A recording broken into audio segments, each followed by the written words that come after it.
దేవుని మహిమను ఎవరైనా చూడగలరా? చెప్పండి. యెషయా గ్రంథం తిరుగుతాం ఒకసారి. యెషయా గ్రంథం 7 దూతలు సెరాఫులు.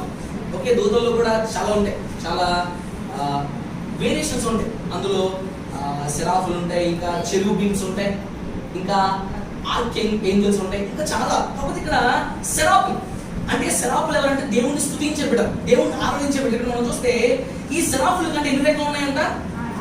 6 రెక్కలు ఉన్నాయంట.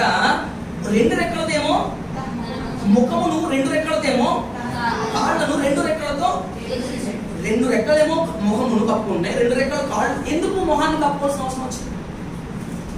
ఎందుకంటే there is no one can see God's face. ఎవరు కూడా దేవుని యొక్క మొహాన్ని, దేవుని మొహం అంటే ఏదో ఒక ఆకారం కాదు, దేవుని యొక్క మహిమ. దేవునికి స్తోత్రం చెప్పు, గట్టిగా స్తోత్రం చెప్పు.